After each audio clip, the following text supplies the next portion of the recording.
Good evening. Who'd you talk to? What's going on?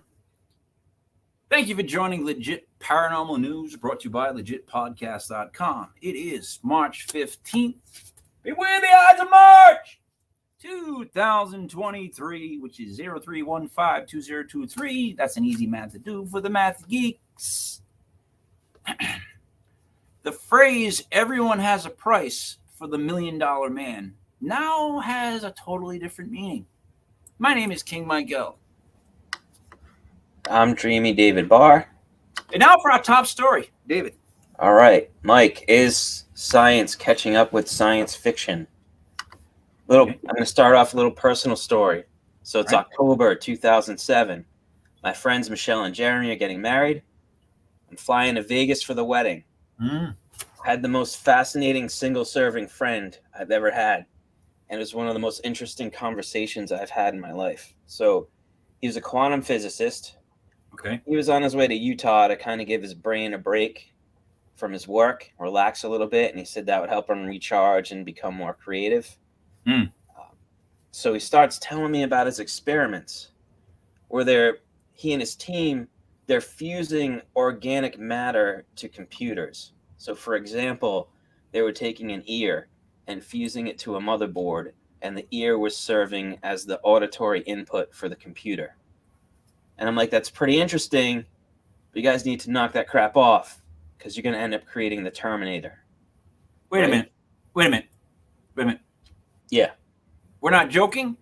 I'm not joking. Because I saw back in the day when they grew a human hair on a mouse, and that freaked me out.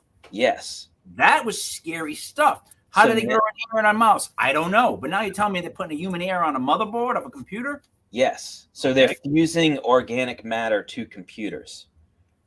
All right. So now we're going to flash back to the first episode I did on the news back in week 2 of the show.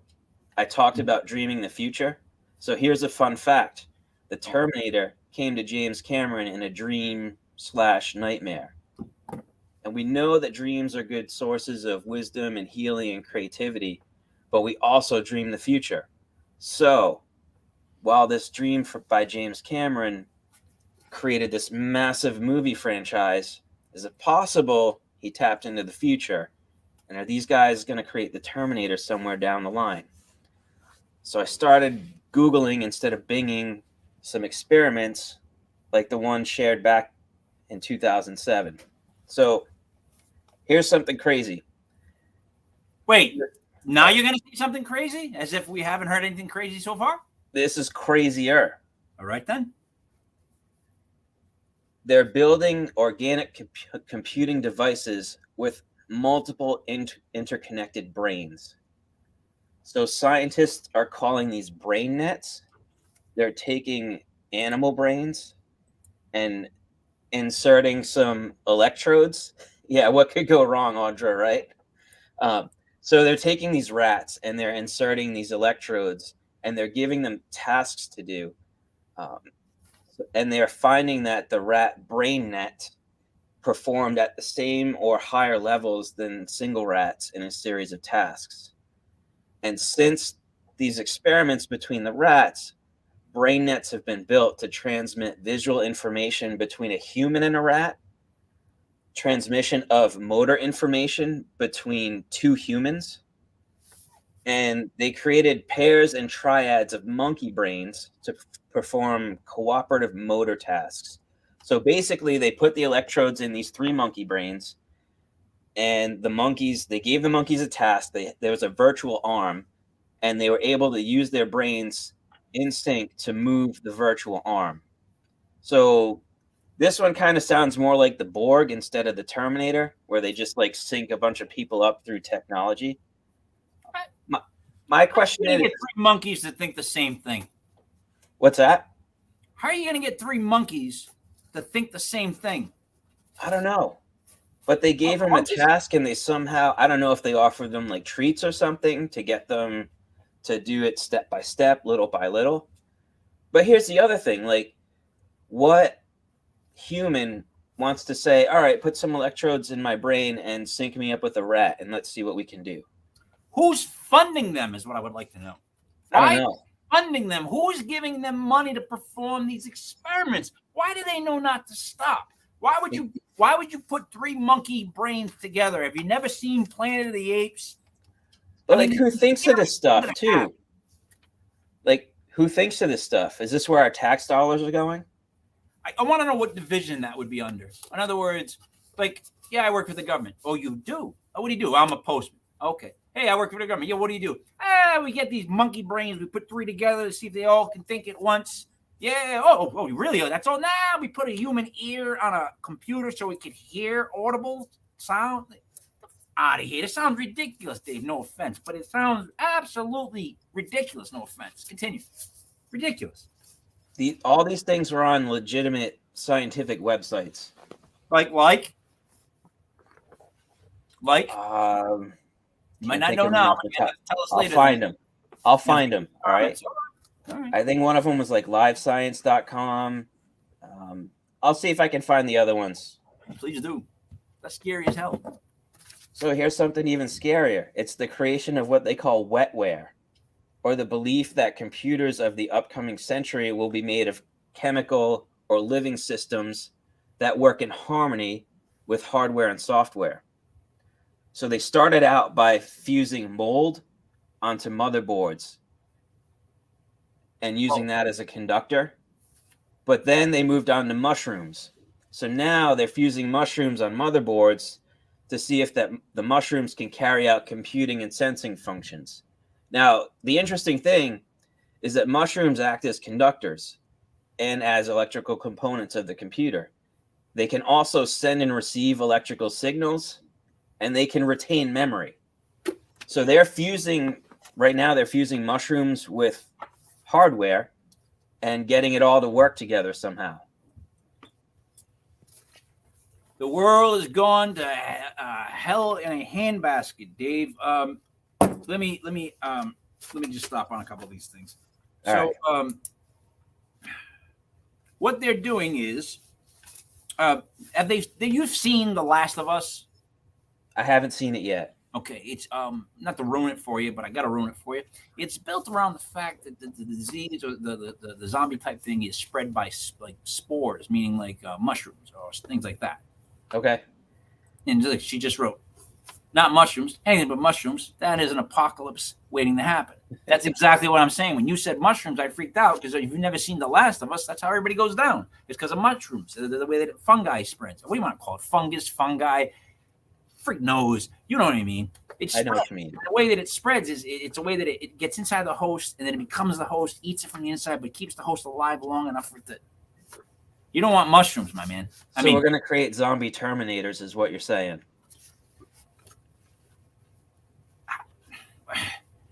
I mean, look. If you're no offense to your friend, but if he's putting 3 monkey brains together at some lab, then someone else somewhere is doing one step further.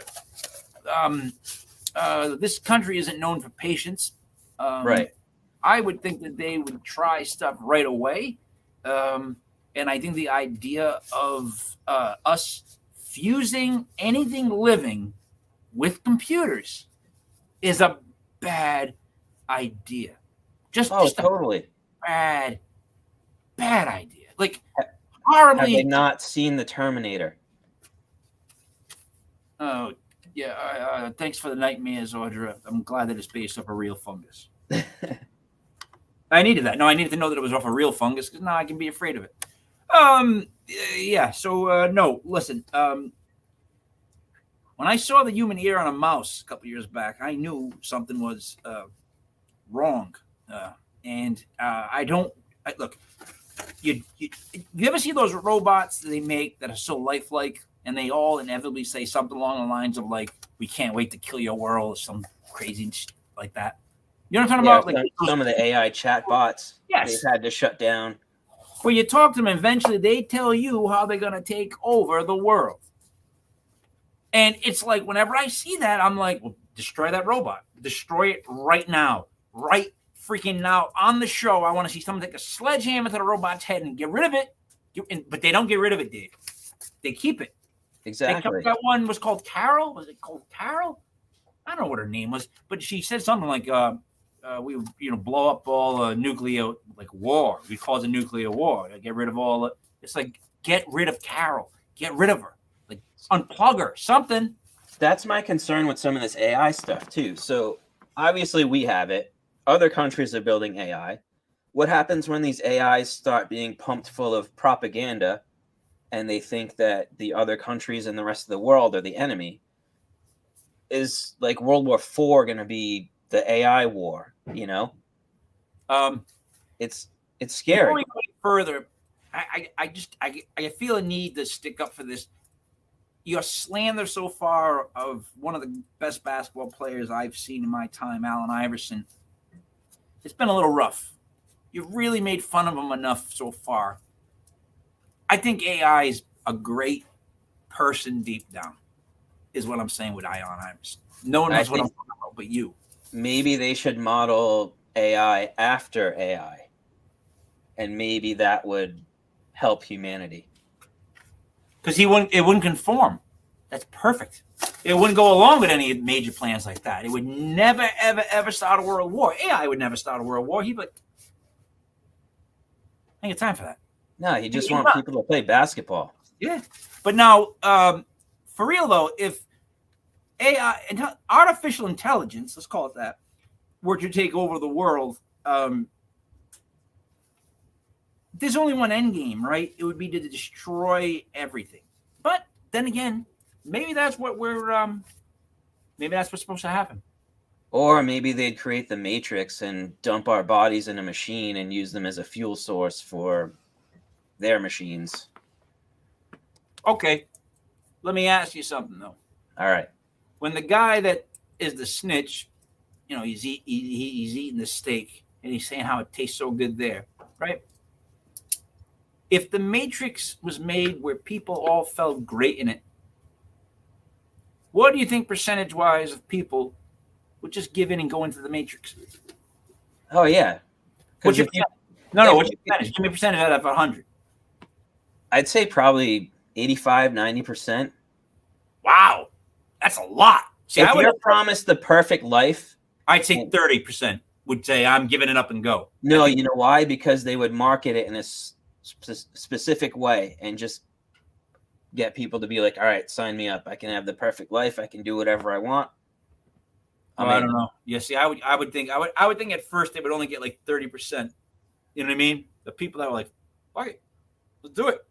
But like most of us would be like, I'm not gonna go sit in that pod thing and let you plug that thing into my head and shave me bald, and I gotta pop up and be like, blah. I don't want to do any of that stuff.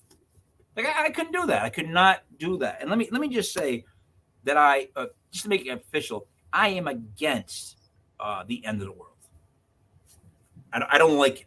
I'm not for it. I want to make sure that that's positively clear. I'm just saying, if that happens to be the case, what are you gonna do?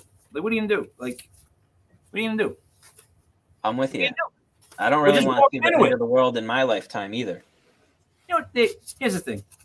You don't like walk into a punch. You know what I mean? You don't, it's like, you don't set yourself up like you're doing like this. You don't put human parts together with computer parts because you get Frankenstein's monster. You get something like that. Now look, wait till they get these monsters on some crank. Some of that stuff that Hitler took. That they right before the meeting with Mussolini, when he went in there and was like a clankety, clank, it was just straight through. They don't even know what he said. And then they would give it to soldiers with the Taliban. It's like a crystal meth, but it's called something else. So just wait till they start giving this crystal meth type stuff to these zombie Frankenstein monster computer things. And forget about it. There's going to be a war like we've never seen. On top of that, when you said they were adding private parts, well, you didn't say private parts, but that's where my brain went. When you said they were adding human parts to computers, I immediately thought, there goes the porn world. Forget about it. Now, wait a minute. You could put a body part on a computer? Forget it. Us poor men will never find wives again. We're done. You want to talk about the end of the world? That's the end of the world, my friend, because not a single woman wants to put up with us. They don't want to put up with us. They're going to get a computer to tell them they're beautiful every day. And it's plugged. Get out of here. I'm making myself sad. I'm sorry. Well, until the computer pulls a Bing and starts getting testy and talking back. You keep saying that Bing thing. But I have to address something you said, though. You said someone just wouldn't walk into a punch. Yeah. A guy did walk into a punch for some money because it was an opportunity to be on Pantera's Vulgar Display of Power album cover. So that guy walked into a punch. Yeah. But it was for Pantera, so I would consider it too. Oh, yeah, I would have done it. I'd be like, I'm going to be on the cover? Yeah, go ahead. Yeah. What I got to do? Just stand there. All right. You'll be on the cover of one of the all-time greatest metal albums ever created. Yeah, ever. But that's an album that if you put on loud, you scare everyone away. Yeah. So walk away from that noise. Trust me on this. But what I wanted to say was, but see, that's just for the cover. Now, I wouldn't like get punched for say like Candlebox. Like, no, my Candlebox got a new CD coming out. You're gonna get punched in the face for it? I'm like, no. Tell you what though, I'd come down and punch Candlebox in the face. I really would. That's what's scary about that. I'd punch the guy from Puddle of Mud. Yeah, he was the second Durst signed band. Yeah, actually good, and then they went and signed Puddle of Mud, and it was weird because what Fred Durst did, and I know I'm totally off base right now, track. But what Fred Durst did was he went inside the whole rap rock genre and screwed it from the inside out. He signed nothing but bands opposite of that and killed his own genre. The fact that he was as successful as he was, that's paranormal to me. I hated him. I got stories about him too. I got stories about all the guys from the bands around here. You wouldn't believe it. Now, you have more on this zombie apocalypse? I do. I have one more thing that's going to freak you out. All right, then. What's the most famous Terminator? Or I should say the scariest Terminator from the movies? Schwarzenegger, right? No? No. I've only seen one or two of them. Yeah, Terminator 2. All right, the cop. Yes. Oh, what's his name? He was the dad. Was it Robert Patrick? Yeah, he's a great actor. Yeah. So I have a little video to show you. Uh-oh. They've actually created 3/4 of that Terminator. Of Robert Patrick? Yes. So it starts out as a solid. It's molded as a little Lego guy. And they put it in this container that it can't get out of. Should I just show the video and then we can talk about it? Yeah, I mean, because you're going to describe a little guy in the tub, it's not going to make sense. All right. Here. I'll see if it comes up. I'll let you know. Okay. So I'm looking for a little Lego guy covered in lube in a tub. I haven't seen it yet, and I'm thankful for it so far. No, all right, we're presenting. Okay. So here we go.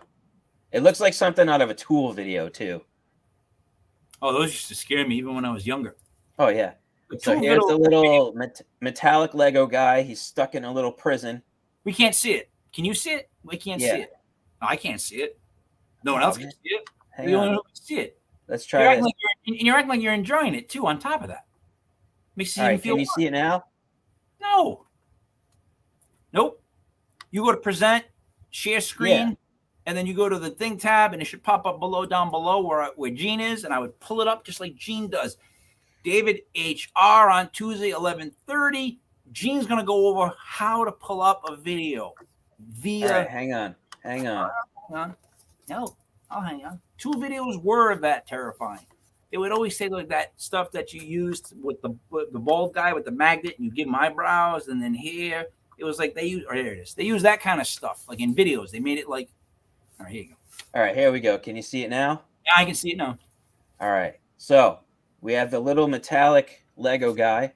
They throw him in a little Lego prison. Yep. Watch what happens.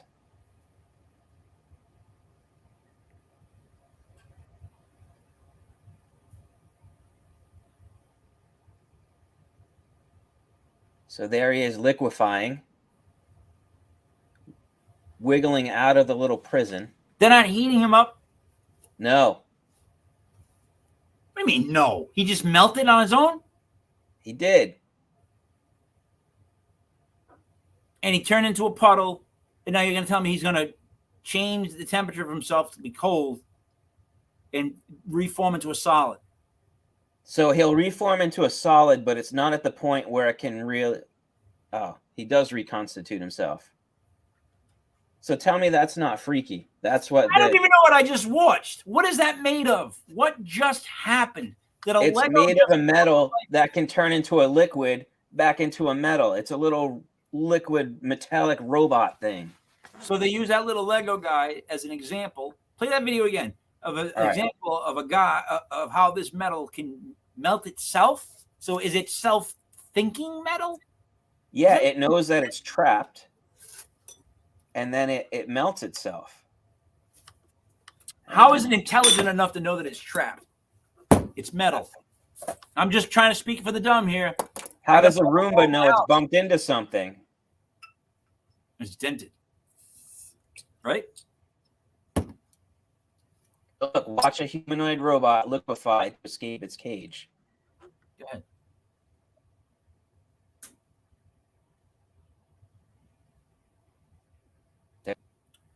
I don't even know why it would want to escape. This is what I'm stuck on. Where is it going? It's a metal Lego. It turns white and chalky. Where the hell does it have to be? Look at that thing. That's creepy as F. Yeah. It's gross, too. You know, it's even creepier. They want to use stuff like this inside of people to, like, remove things. I would use that on a bullet, right? Yeah. Ain't nobody going to want metal that goes inside them and just has to go to Lego figures. Well, whatever shape they may be. My point is, I don't want a metal that can think for itself. They're making the P2000. I have issues with this. Because what if it says, look like King Mike L and impersonate him? We don't need two King Mike L's running around. I'm sorry. You know, that's a fact. You know what's funny is that I was to be a twin. That I was supposed to be a twin. I actually have on my hand, if you can see it, it's a birthmark of a footprint. So my mom actually had a miscarriage at like, I don't know, 3 months. And I'm so old that back in that day, when they had stone wheels on cars, they didn't have any microsound, ultrasound, universe sound type things. They just were like, oh, there's another one. So I lucked out. So back to the melting metal, Dave. I don't like the fact that it can think. I don't want metal to be smarter than me. Or I don't want, you know what? Will there be a point where I'm prejudiced against metal? I don't know. There may be a point where I'm considered prejudiced against computers. I'm just saying, why would you create the T2000? Come on. You wouldn't. You no, should. But they are. And they're fusing mushrooms to motherboards. They're putting electrodes and synchronizing brains. And No. Stay away from the mushrooms and don't use monkeys. What the frig? It's like they picked every bad movie. Like mushrooms, monkeys, like Terminator type metal. Like what's next? They're gonna get a little Michael J. Fox looking kid, put him on a hoverboard. Like enough. We've seen them. I've been to the movies. You've been to the movies. Good. Stop. Yeah. I don't think anything good can come out of this stuff. Well, I shouldn't say that. Some good could, but who knows? You got to keep this stuff in check, and you got to keep these scientists in check. What I said earlier about what I thought you would do with the human parts with the motherboard and all that good stuff, and for the porn industry, would not be bad. They won't even need to do that. They can use AI and create virtual spouses and stuff. That's already a thing too. Are you your mind? Am I out of my mind? I'm not the one creating this stuff. Spouses? You want a virtual spouse? What are you, crazy? I don't want this. You want a virtual? You want a Wait, let me look around. Make sure she's home. What do you want? Like a virtual anchor? Get out of here! What do you mean a spouse? Just get a virtual girlfriend. Just get a what do they call Oh, that's my oh, come on, it's an Italian word. It's like your girlfriend. Oh, come on, I say it all the time. It's not Bhutan, it's Guma. Your Guma, and it's an Italian word. It means your lady other than your lady. Maybe you make a virtual Guma. You know what? I can see that actually sold. Mike, that's already a thing. Gumas. And you're like, what the hell is that? Everybody goes, shh. Mike, it's already a thing. Virtual They're already Gumas? doing that. Yes. Call them Gumas? They don't call them that. Well, see, we got a mark. You should copyright that. Trademark it. Uh-oh. You know what's funny is she meant this comment for earlier, but I'm going to use it right now for what I just said. All right. Are you ready to kick it over to Gene? See what happens to jet fuel when it hits metal that can melt? Joining us, jet fuel Gene Broida. How are you, Gene? Hey. Hey, Gene. How's everybody in the world who's not me? Good. Good. Yeah. Freaked out from what David spoke about? Yeah, well, there's always something to be freaked out about in there. Yeah. Yeah, scared me. As you may recall, last week I talked about UFOs or UAPs, unidentified aerial phenomena, Canada. So I thought we'd swivel the turrets of our attention to the other side of the world. And because most of us are not that familiar with the other side of the world, myself included, I queued up a little map here of the places we're going to be visiting tonight. First report on UFOs/UAPs out of Ukraine, which is the big red blotch at the bottom of this map. And the second one will be Latvia up at the top. Okay. Isn't that where Dr. Doom lives? Which one? Latvia. Dave, doesn't Dr. Doom live in Latvia? I think it's Latveria. Oh, that's it. My bad. Close enough. And just notice, dear audience, that Russia lies to the right, to the east, and Poland to the west. So here's Lithuania, the Baltic Sea over here, Belarus in the middle. But first is a story out of Ukraine. Second, you'll see why I've included a second story out of Latvia. So first story, it's about a leaked video, our favorite kind.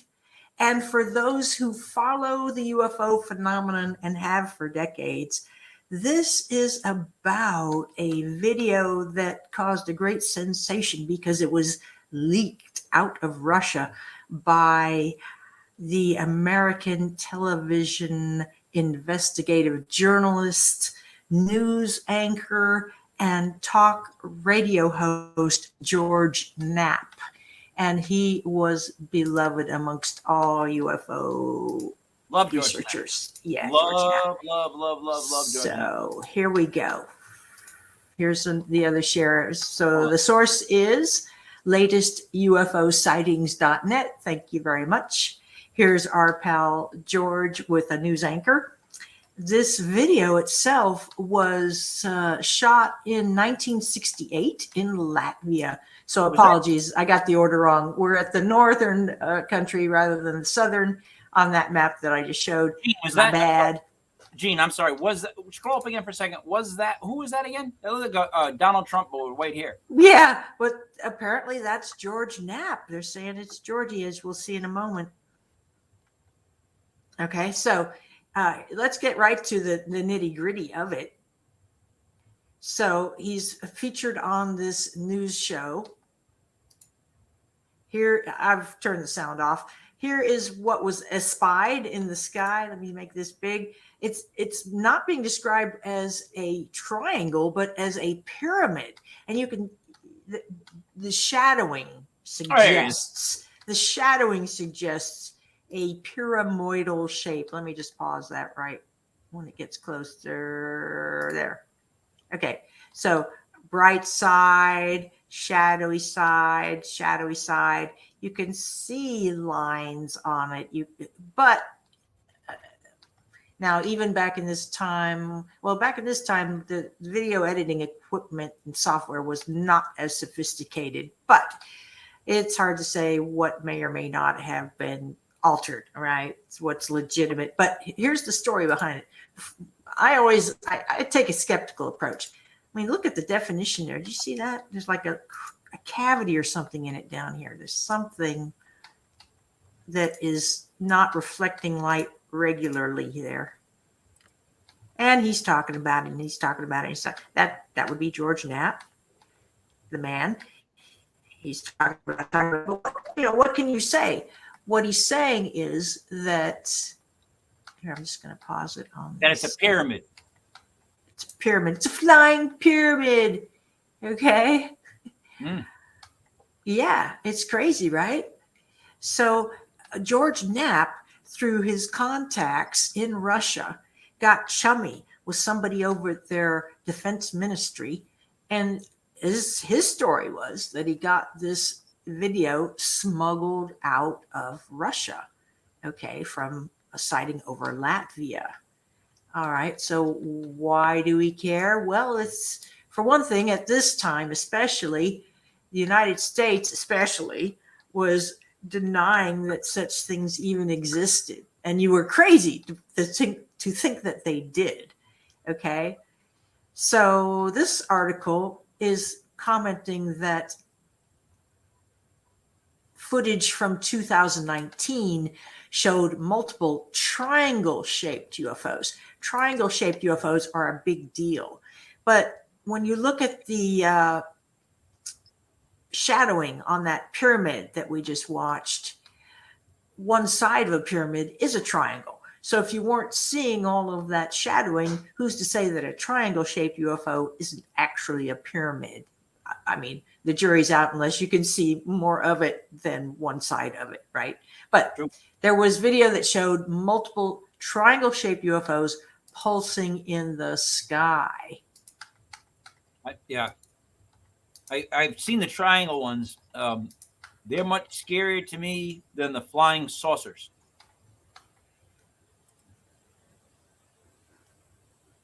You know, I feel so bad regarding this particular video, yeah. Knapp himself is saying that he got the help of a Russian physicist, here we go, who was in contact with the Russian government, and he did make contact with the Ministry of Defense and intelligence officials in Russia. That's pretty ballsy, it seems to me. This is also interesting. The Russians were conducting a 10-year-long large-scale study of UFOs. Remember, these things didn't exist officially, right? And Russia has collected tens of thousands of reports and videos. Well, substitute for Russia, the United States, China, probably Israel, and every Arabic country. Everybody who has technology is collecting reports on UFOs. South American countries, everybody, including pyramid-shaped UFO, that the one here in this video. Okay. Before we beat that dead horse anymore, go ahead. But isn't Russia known as being filthy liars? I mean, I've seen Rocky IV. I've seen them Wolverines. They've never been fair about what they've seen, or they say, or they tell us. So how trustworthy is anything that comes out of Russia or a country like China when it comes to, then again, the U.S. When it comes to media? You know what I'm trying to say, Dave? Like, how do I know that's what happened? I got something about the U.S. on that stuff too, if we have a second. USA. Yeah. So Republican Tennessee Congressman Tim Burchett, he's told Newsweek that he believed that we have recovered a craft at some point and possible beings. And he thinks that a lot of that is being reverse engineered now, but we just don't understand it. So that's a congressman going on record saying right. that. Well, Congress people are going on record now because they can without fearing official reprisal, public scorn, and the loss of their jobs. That's what's going on in society. Oh, that's all? So, I mean, that's all. Since the Pentagon went official with the reality of UFOs, we don't know what they are, but so they must be an airspace threat, if only in the same way that a flock of birds would be. You don't want to inhale them into your jet exhaust. Don't get me started. Right? You don't want UFO strike on your jet. This report, this most recent report from this new group about UAPs, the new jargon, just to confuse people even more, talked about the airspace threat as being basically dodge them. You got to dodge away. Pilots are dodging away to avoid collision. That's how endemic the problem is. That's how common it is. Okay. Wait, but we're talking about pilots like not like JetBlue. Like, in other words, JetBlue is not dodging alien ships. So when I know that, but they are. There was a flight out of I want to say out of Alaska. It was a Japanese flight, had refueled, I want to say, in Anchorage or somewhere like that, and somewhere in Alaska, and was heading out and got buzzed. They were heading in or heading out for refueling and got buzzed by UFO, and that Japanese pilot did report it and didn't lose his job, at least not right away, and it made headlines and it was sensational. Well, now the narrative has shifted. Now that the United States government has said UFOs do exist, we don't know what they are. We assume they're an airspace threat. That's the official position today. Disclosure happened and nobody paid attention. Nobody cares. Most people don't care, but it's huge on Ufology Street. Okay, it's huge news. So check out this other article, bringing this up to date. As of March 9th here, we have guess what? A pyramid-shaped UAP, that's UFO, folks, over someplace I can't pronounce. I can pronounce it. In Ukraine. Krivia, Ukraine. Krivyi. Doesn't matter. Krivyi. They don't care. They don't care. No one there. Anyway, two witnesses captured this, and here they are. Here's their videos, their images side by side. Right? But the point made earlier that modern imagery is suspect at two levels. First, digital level manipulation, right? Photoshop or the equivalent, something sophisticated where you can get down to the pixel level and change pixels. With that, you can change any image. That technology exists today, did not before Photoshop hit the scene, before this kind of, I guess, companies like NASA would have been the first probably to have this kind of image handling software. And it probably came out of universities and research groups, right? Wasn't it Stalin? Was he Stalin around? I don't know. I mean, Stalin used to have people removed from photos. He'd have people removed from the photo, and it would look like it was like, in other words, if Dave was there and I didn't like Dave anymore and I had him whacked, I would take a photo of just the background and I would have just that. Stalin was actually photoshopping stuff. Yeah, that's true. He was taking people out of photos that he whacked. Look it up. Well, before Photoshop, they had airbrushing and other technologies to smudge. And I'm going to still go with Stalin on this one. I can't comment on Stalin. Not my wheelhouse. Yeah, no, I'm just saying. I'm gonna go with JoJo on this one. But I will say that a week ago, a pyramid, much like the one in the late 1960s out of Latvia, thank you very much, appeared out of central Ukraine. Okay, and allegedly captured in December last year by two separate witnesses.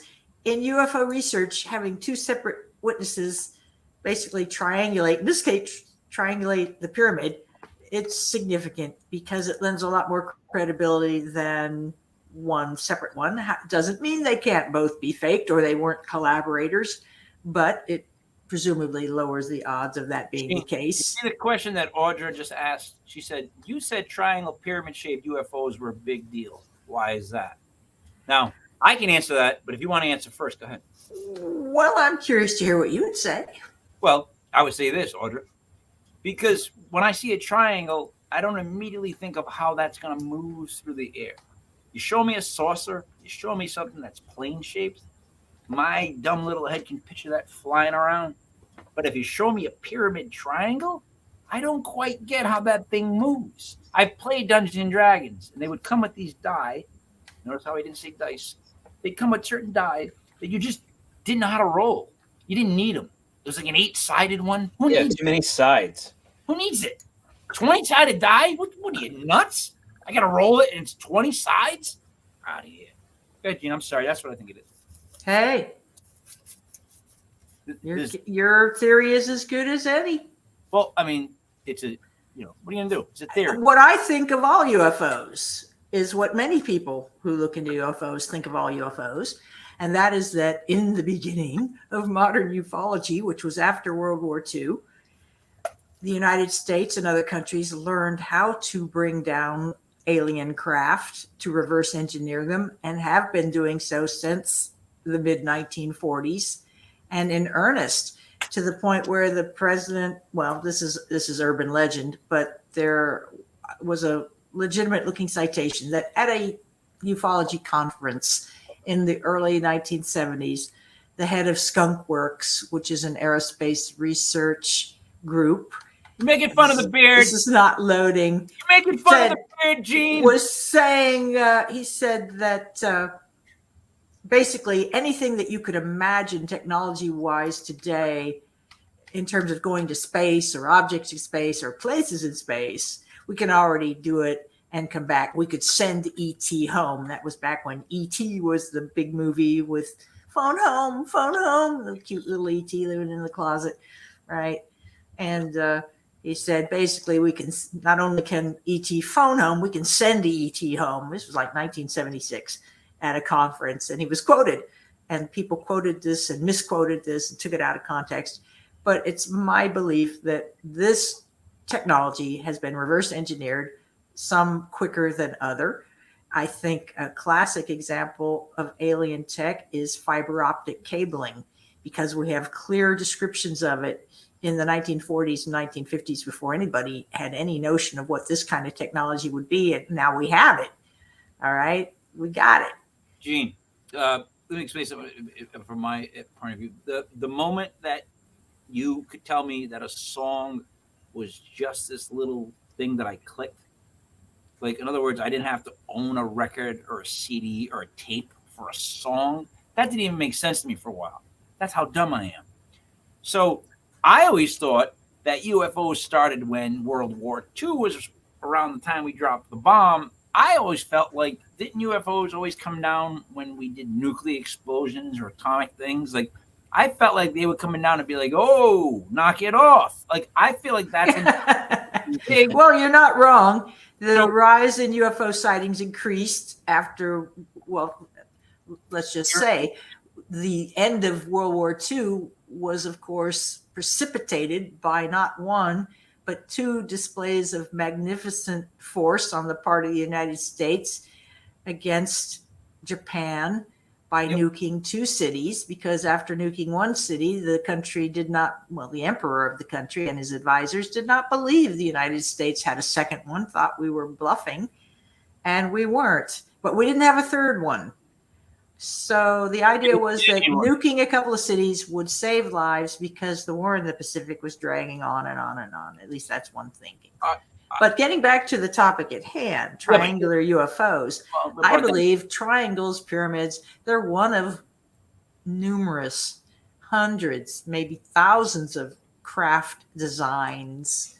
And people love to speculate about the engineering behind UFOs. And some of the earliest documentation on that comes out of one of the source texts of India, of all places, the Vedas.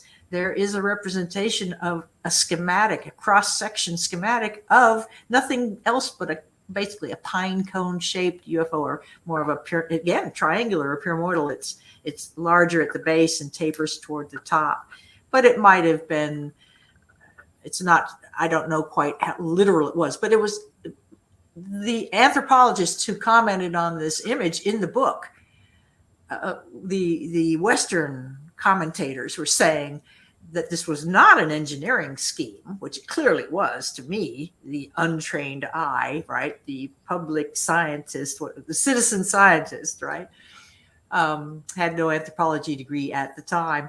They were saying that it was, again, a stylized flower. Everything that couldn't be explained in Egyptian or other antique writing and imagery was described as a flower. It was some sort of flower embellishment. And clearly this was the compartments of a craft that was, the text said it basically, it goes into space. The gods take it into space and they come back. So what else would that be? These things have been around a long time. Why people would be seeing triangles or pyramids at any given point in time, you got me. Those kinds of people are flying around, presumably. But you see cigar shapes, right? The classic disc or flying saucer. There's a bell shape, acorn shape. There was a story I'll never forget, just because only reading it, no video or anything, it just chilled me. A farmer's out dinking around in his field doing his farmer thing. He looks over and he sees this shiny thing hovering maybe 20 feet over his field. So he walks out there and he's looking at this thing. He's like, what the WTF? It is literally like this acorn shaped thing that's hovering, and it comes down a little further. It sends more. And he's like freaking out. Wouldn't you? He's very close to it. And he's probably bathed. Remember how I talked about a lot of these things have sound and vibration. They emanate sound and vibration.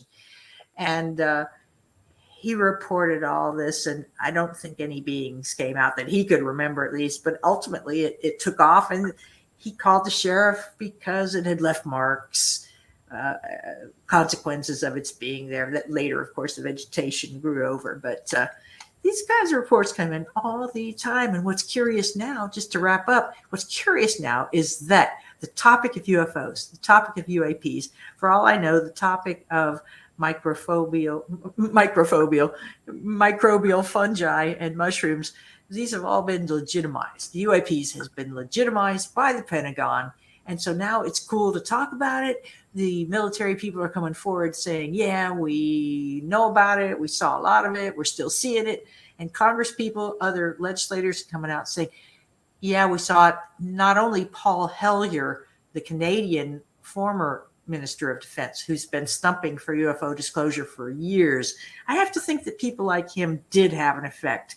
And finally today, the Congress people that you're citing and other people are coming forward and saying, yeah, I think we have to look into this as a serious topic, not one of ridicule. But what do you think? All right, here's what I think. I think that the actual point of them announcing it being real is for ridicule purposes. In other words, they're going to use all this stuff. Like when they found those balloons and all those floating things, all of a sudden, all within like a week, and they publicly said, look, we don't know if it's foreign or a UFO or and they went on like you don't do that to the country, right? You don't do that unless you know that it's going to be jingly keys and they're going to go, oh my God, I look over here for a couple of seconds while there's some sort of deal with the pharmaceutical company. Next thing you know, bing, bang, boom, it's gone. My point is, I didn't trust, and I still don't trust the fact that they announced they're real. Makes me think they're not real now. It makes me think what they're finding is really what I fear most, and that it's like from another country and we don't have the technology that they do. Maybe they got it from some sort of higher power. That scares me more than if those things are alien spacecrafts that we be taking. Well, trust me, there's no way that these machines or whatever they are, these objects, this phenomena, there is no way that any human species would be engineering this stuff in this day and age, given Maybe the aerodynamic performance of Have you ever seen the Terminator? aerial performance of these things. Maybe that's where the tech for the liquid metal robot I showed came from. Who knows? That's what I'm saying. Maybe. What I'm still mystified about with that one, I get that there were magnetic particles in it, and that perhaps by heating and cooling them, you can have the surrounding plastic melt or reform. But how did it know how to reform? And was it operating under its own intelligence? That's my point. He said there was no heat involved.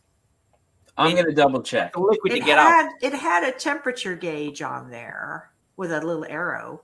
But did the robot generate its own heating and cooling? Right. Exactly right. Yeah, that's the problem. And in any event, if you heated plastic with embedded magnetic metal, it would deform. But who's to say? I guess if you had a magnet, you'd be pulling it out of the cage. The magnet could be pulling it out of the cage. But then how is it reforming into its original shape unless they're running a video backwards and fooling us? I did go back and look, and it said it's not at the point where it could reconstitute itself yet. They would have to put it back in the mold in order for it to be reformed. But it can start out as solid, turn to liquid, and return to solid. It just can't regenerate the form that it was in. So that's all. So they're like three-quarters of the way.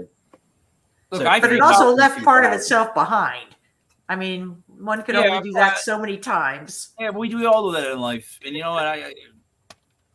Can I move on to this next story that's been bothering me just really quick? Yeah, but I want to answer Audra's question first. Hey, Audra, can metal have a memory? I'm glad you asked that, because she says like a shape memory that allows it to reform into the shape it originally was. It's curious you asked that, because that was a notable feature of the 1947 early August Roswell, New Mexico crash, that people scouting the debris field first picked up shards and pieces and bits and bobs.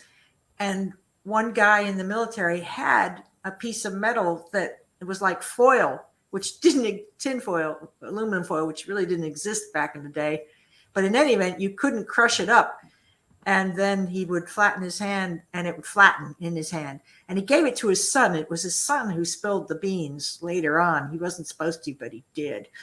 And his dad had sworn. His dad got it from a friend who swore to secrecy. Blah, blah, blah. But yes, this alien tech memory metal has memory. I'm neither here nor there on that. I don't know. I don't know.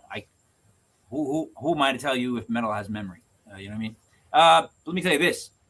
So there's been words that have been taken away as far as I guess we've all figured out words that we deem harmful to other people, like mummy. Like last week we spoke about how you can't call mummified person. It's a mummified person.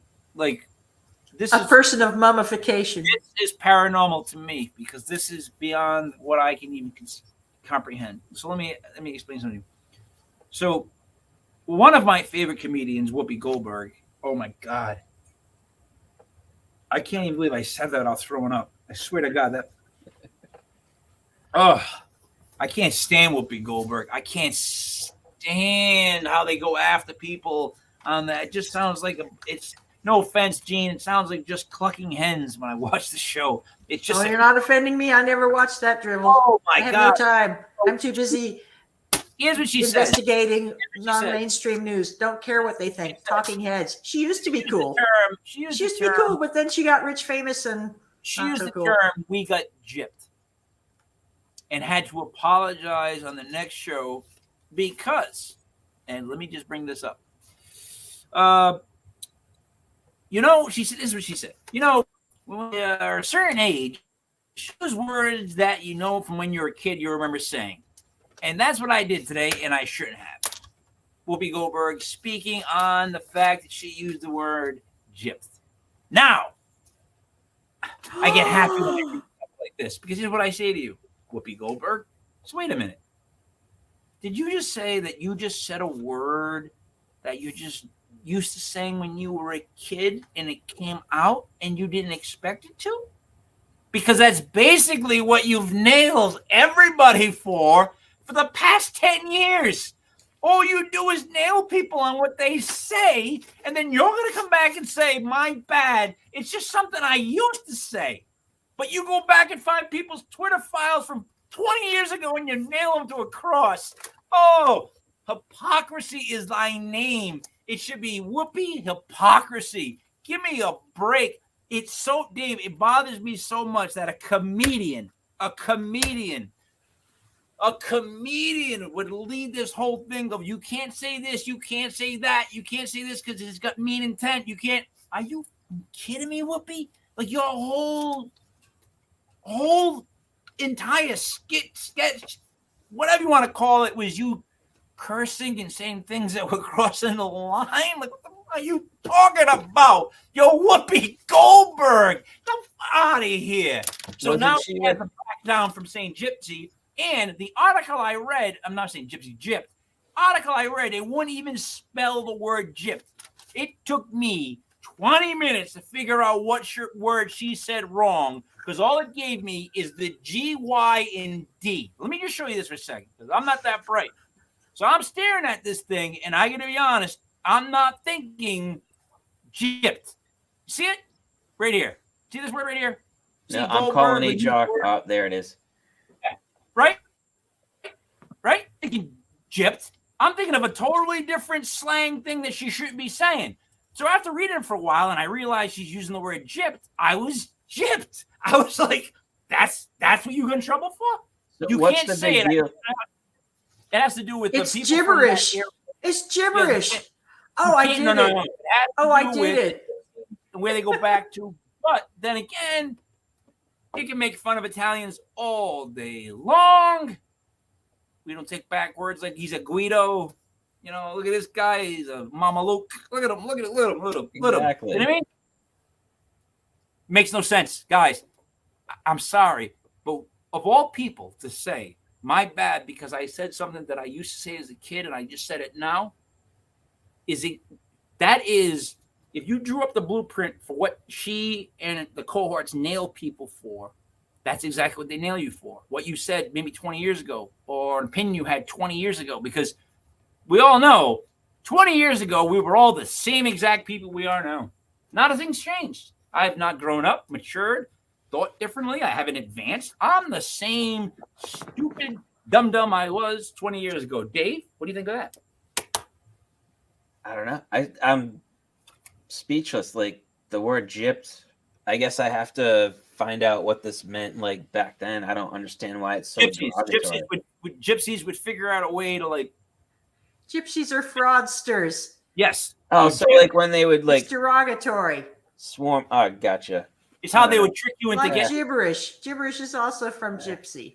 I think it's all a And bunch so of crap. the great Rom, the Rom nation, the Romani, have stood up for their rights. I'm just saying, who is protesting the use of the word gypped? Like, honestly, God, who at home watching The View is watching? Well, that's a very good question. Wait a minute. Did Whoopi just say gypped? I feel offended. Not a soul. It's like you can't say that you Jewed him down either. Oh, Can't say that. Can't say that. Gene, you're gonna get us canceled.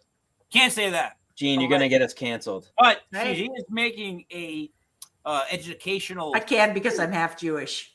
Yeah, that's right. But you know what? It is. That's all you do. That's true. Dude. And the other half is gypsy. No, it isn't. No, it isn't. You know what? But Here's wouldn't it be what curious the if it were? gypsies would have done. They would have placed a curse on her if they were really that offended. They would have placed a curse. Well, maybe. And something would have happened. The problem with curses is they come back threefold on you. I know so they want do. to be judicious in that. Yeah. So save them for a really good occasion. What we're saying in a roundabout sort of way is, Polish jokes are no longer funny. That they're out of fashion. That's for sure.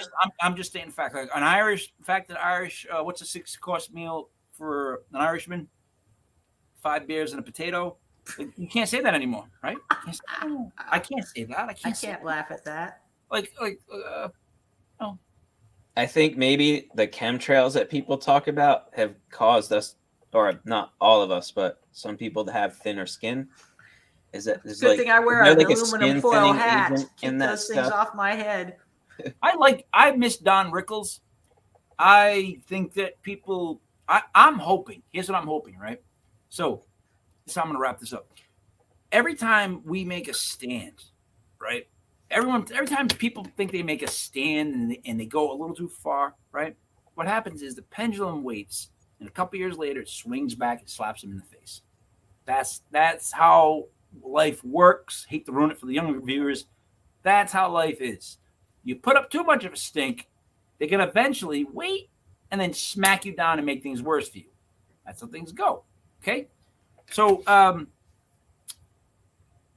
I think the fact that we're hunting words, that we're hunting you can't say this, you can't say that, is making us more and more like you can't say that. Like it's just making everybody, like, in other words, let me put it this way. I'll start to talk sometimes, and I have 19-year-old twin kids that wince as if I'm about to say the most vulgar you could think of. Like, I'm not going to say anything they think I'm going to say, but for some reason, the minute I start talking, they're like, oh, what did I say? What did I say? Oh, you started talking about, and you might have said, no, I wasn't going to say that. Like, what? Look, you can't. Look, if you want people to submit to this whole matrix thing we were talking about earlier, this whole AI thing we were talking about earlier, the fact that we got to put up ear on a thing, let it hear, do all this stuff. The fact that you want people to believe in UFOs, all you got to do is keep melting these people down, taking away self-confidence, taking away any kind of pride, separating them, splitting them up.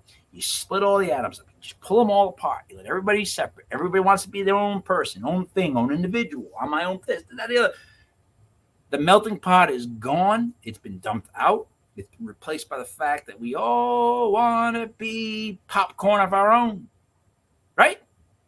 So, Dave, you know where I'm going with this? Because I don't, but I'll tell you where I am.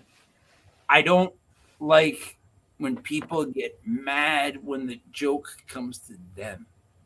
Like South Park, when they made fun of the Scientologist, the guy who played Chef left the show. Yep. He's like, it's all right. You can make fun of everybody else, but oh man, you made fun of Scientologists. I gotta draw the line there. So let me explain to you why I know this about me. And this is the one thing, like, if I have one quality that I appreciate is this. I might only have this one. I remember like right when my mom was really sick and I'm watching comedy, and he was making fun of cancer. He's joking about cancer. And I'm laughing at the jokes. Why? Because the jokes were funny. I'm not like taking the topic and putting it into my life and putting my life in this guy's comedy. Like, you know what I mean? Like, I'm just listening to what he's talking about. Is it funny or not? Does he have a good take on it? Is he trying to be funny at least? Like, in other words, that doesn't, and you would figure that at that moment that would trigger you, but that whole word trigger bothers me. Like, in other words, I'm not going to get mad at that joke at that point if I wouldn't get mad at it like 3 years later. I'm going to take it as the word joke needs to be looked up. I think that's the biggest problem we're having here. Secondly, when it comes to the vocabulary of the people, if you strip their vocabulary, you take away so much. And they are trying to take away vocabulary, in my opinion. Now, are some words, should they go? Of course. Have they gotten rid of some words that I think we should get rid of a long time ago? Yes. The words that I used amongst my friends growing up in an all Italian American neighborhood, Dave, drink if you get a beer. It's really like not good words. Like, you would not want a transcript of what I said as a kid to my friends when we would make fun of each other. Humor is meant to take hard to swallow topics and make them approachable. So humor is the ultimate gestures of the king, meaning like whatever authority is, humor should always be poking fun at it all the time.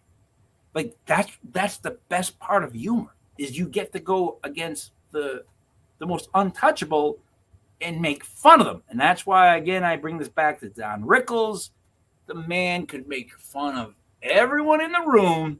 And if you didn't make fun of you, you felt bad about that. I get made fun of 3 times. I told you one time I was on stage with John Rickles. The second time, I was in the second row, and he told me that I must like to ride my bicycle without a seat. I couldn't stop laughing. I was so happy that he picked me. I was so happy that he made a joke about me. I didn't care what type of joke it was or what it inferred. I just was so happy that Don picked me. Dave, what would you like to say before we wrap it up? And I keep talking about Don Rickles. You're going to create the Terminator, and I don't want that to happen. No. Please. That's a good point. Please. That's actually a good point, Dave. We do not want to create the Terminator. I'm with you on that. That's a good point. Gene, anything you want to say before we wrap up? You betcha. Head over to Amazon if you're curious about UFOs. Check out my book, Unknown Objects, the Top 10 U.S. UFO Cases. Starts after World War II with what I was talking about tonight. Service people bringing home stories, and then ends up with the mass UFO sighting over Phoenix, Arizona in 1987. It's a great read. I recommend Everyone should go and buy Gene's book. I do recommend that. It's on Amazon. You know, the funny thing is, every time Gene promotes her book, it reminds me that I wrote a book. Yeah. I never promote it. Well, I don't even talk. I don't know why I don't promote it. I just don't talk about it. My issue, Gene, you're good at promotion. My problem is whenever I do something, I like to put it in the rear view and move forward. That's why I've never been good at promotion. Dave, does that make sense to you? It does make sense. You kind of finished it and you move on to the next thing. That's exactly what I just said, Dave. Way to break that down. That was a good review. That was way to repeat exactly what I said and make it a fact. I appreciate I was listening. It. Yeah, it was great. It was great listening. Speaking of finishing and moving on, I am having. You understand? I've been laughing inside so hard for a couple of these things because I'm just enjoying myself. I'm having fun. I've learned so much. I like to scare people with this kind of stuff because what we're basically telling people is they're creating robot zombies that are made of computers and body parts that could take some sort of crystal meth and blow up the whole world, and that there's alien pyramid ships flying around that could be killing us all. That's what we're saying, right? But aren't. But could be. Thankfully. We don't know yet. So far. You don't know you're dead. So you're dead. Hey, I guess if they were dead, we might not know about it. So really quickly today, I'm trying to cross a busy road. Shouldn't be. Mineral Spring Avenue. If anybody is in North Providence, they know Mineral Spring Avenue is busy. It's just a pain in the ass, right? They opened a Chipotle there today. I don't know why that's a big deal. I don't like beans. So anyways, when there's a double lane to a light, but it doesn't turn into a double lane until you get almost to the light. You know what I mean? That's how they build Rhode Island roads here in New England areas. Well, I'm walking across the street. Why I'm walking in the middle of the day, whole the story. The van stops for me. I start to cross. I took one step, and a box truck. Now, that's like a U-Haul truck that you would rent, but the top comes over the front of the cab, you know what I mean? Goes to the right of that van. And so I'm one step into the street, and I see the van stop for me, and that box truck comes around it on its right. And I'm like, literally, I'm probably about that, but you can't see my hands. Why am I doing that? And but yay far from the truck. And I'm thinking, I got to leap. In a split second, I did a leap. I sprung from one leg. And when I say I missed a box truck or a box truck missed me by really, really so close that was way too close. In other words, I thought my jacket was going to got clipped. That's how close it was. And he hit his horn. And it's now, let me ask you something, Dave and Gene. Whose fault is that? Should he be traveling that fast going to a red light? In New England area, our area, why do they speed up to stop? He was accelerating to get by this guy to go on the right to stop at the red light. Dave, does that make sense? You know what I'm talking about, Rhode Island. It makes sense in Rhode Island because that's what people do. They just Did you give him the state bird? You see, here's what you think. I had no chance to be cool, to be anything but scared, because when I say that it almost clipped my jacket, like I swear to you, the wind from the truck itself helped push me as I jumped. And I'm going to go back and thank my basketball skills and my athletic prowess that allowed me at the age of 74 to still be able to jump from one lane to the next without getting hit by a box truck. Write it down, Dave. I may be stretching out in traction for about 4 weeks, but I made it alive. Guys, the world's going to end. It's evident, From mushroom computers mushroom computers with ears that have pyramid UFOs. and synchronized brains. Synchronized monkey brains. Well, so for Dreamy David Barr, for Jet Fuel Gene Broida, it is me, Mike Leopard King, Mike L. This was Legit Paranormal News, brought to you by LegitPodcast.com. Tune in tomorrow night. It is Thursday, which will be Legit Paranormal Clips at 8:05 with myself and a slew of others. Thank you for watching. We will see you again next week. Make sure you check out Gene's book on Amazon, and also, no, Dave, you don't want to talk about your book.